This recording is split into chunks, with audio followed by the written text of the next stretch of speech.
Pessoal, vamos continuar falando de delírio, vamos recapitular só um pouquinho como que a gente faz o diagnóstico. Lembrar que todo quadro de delírio é agudo, ou seja, se desenvolve em horas a dias, que todo quadro de delírio tem que ter uma alteração de nível de consciência, então o paciente pode ter sonolência, pode ter estupor, pode ficar hiperalerta. Ele necessariamente tem que ter uma alteração de atenção e eu já ensinei vocês como é que a gente mede a atenção do paciente. Pode ter alteração cognitiva, então pode ter alteração de memória. Lembrar que o delírio não é uma demência e também a gente já ensinou vocês como é que faz essa diferenciação.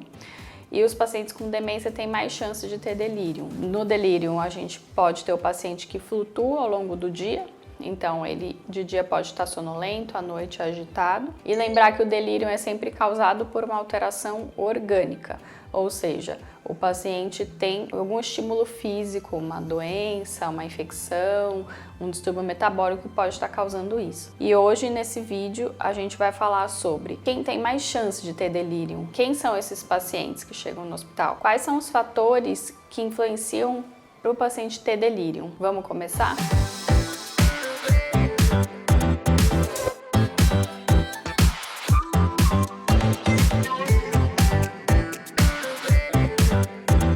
Os pacientes que têm mais chance de ter delírio são os pacientes idosos, os pacientes que já têm alguma alteração na cognição ou também já têm uma demência estabelecida, pacientes que já tiveram delírio têm mais chance de ter delírio, pacientes com múltiplas comorbidades, com múltiplas medicações, aqueles pacientes que têm alteração na funcionalidade, vocês já aprenderam como que a gente mede funcionalidade, pacientes que têm depressão, transtornos psiquiátricos, histórico de derrame, AVC, pacientes que usam álcool crônico, porque uma das causas de delírio é a abstinência por álcool, e pacientes com deficiências visuais e auditivas. Agora você já sabe quem é o paciente que tem mais chance de ter delírio.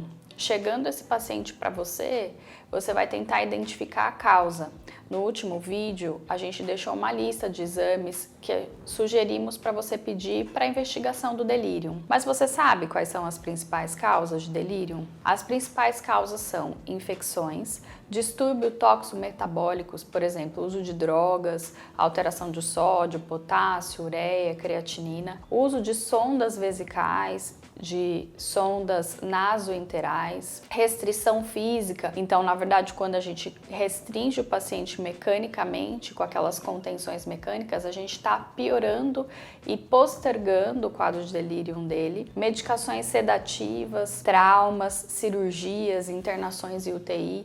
Lembrar que o delírio não tem déficit focal. Então, se o paciente tiver alguma alteração neurológica focal, tem que ser investigado. Isso pode ser até um AVC. Você já sabe quem são os pacientes que têm mais chance de ter delírio e você já sabe também as principais causas de delírio. Agora você precisa saber como prevenir, porque o seu paciente idoso vai internar para você e ele pode ter delírio no meio da internação, não necessariamente ele precisa ter delírio para internar. Nesses casos, você é responsável por fazer toda a prevenção do delírio. Existem vários hospitais que já têm protocolos, mas tem alguns no Brasil que não têm. Então, você como médico, sabendo, você pode orientar toda a sua equipe. Primeiro, a gente tem sempre que orientar o paciente onde ele está, que local que ele está. Colocar calendários para orientar no tempo também, relógios, mostrar fotos de família, orientar todos os procedimentos. Além disso, a gente tem que manter o ciclo sono-vigília do paciente muito certinho. Então, aquelas luzes que ficam na UTI de noite só pioram o quadro do delírio dos pacientes. A gente tem que deixar o paciente dormir bem durante a noite.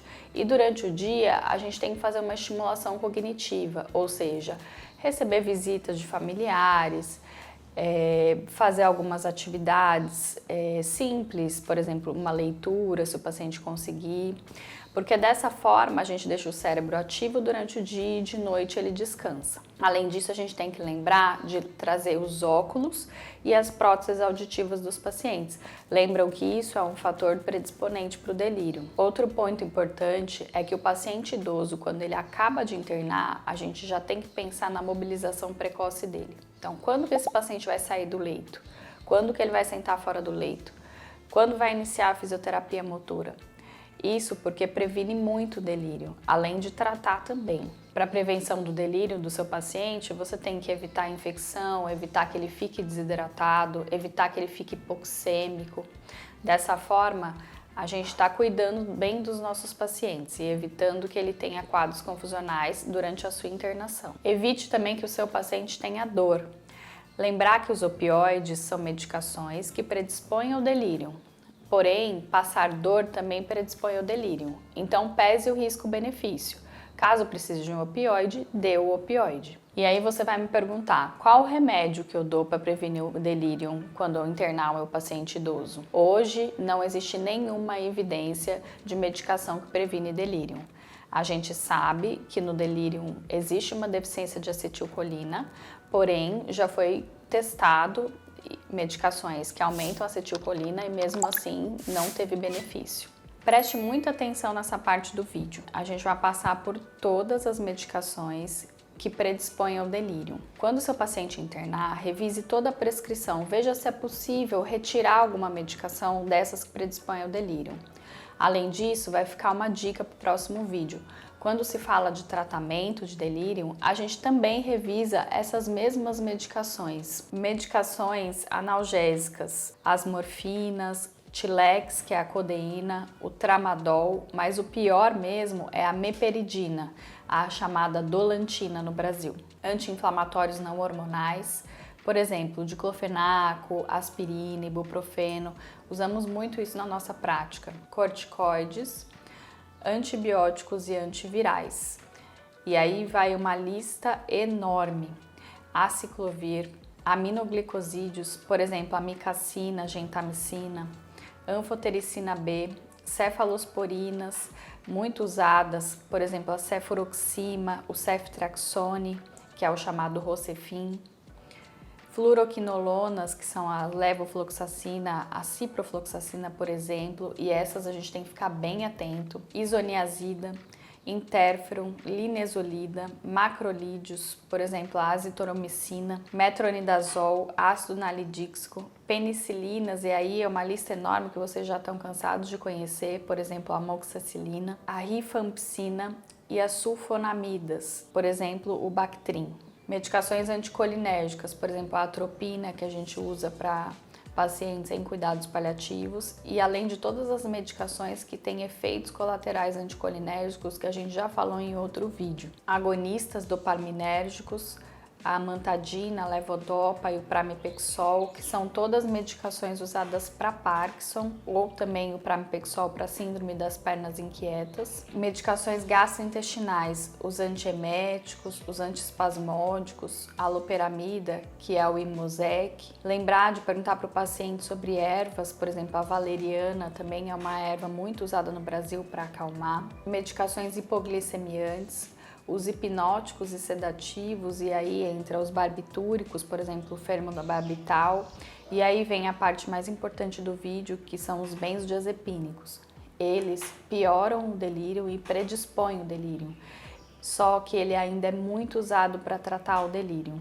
Anticonvulsivantes, a carbamazepina, o levetiracetam, a fenitoína, o valproato e a vigabatrina. Antidepressivos, por exemplo, a mirtazapina, os tricíclicos, que nesse caso do delírio eles são os piores porque tem mais poder anticolinérgico, e os inibidores de recaptação de serotonina. Drogas cardiovasculares, por exemplo, os antiarrítmicos, os beta-bloqueadores, clonidina, digoxina, diuréticos e metildopa. Além disso, o lítio e os antihistamínicos. Dentre os antihistamínicos, todos os antihistamínicos que são antialérgicos, e além disso os anti-H2, que é a ranitidina e a cimetidina. Nesse vídeo falamos sobre fatores predisponentes para o delírio, os fatores que causam o delírio, e falamos de todas as medicações que são predisponentes a ter delírio e que, além disso, devem ser descontinuadas, se possível, numa internação de um paciente com alto risco de ter delírio e numa internação de um paciente que já está em delírio. Espere o próximo vídeo que a gente vai falar sobre tratamento de delírio. Você sabe tratar? Siga a gente no nosso canal. Toda semana novidades em geriatria.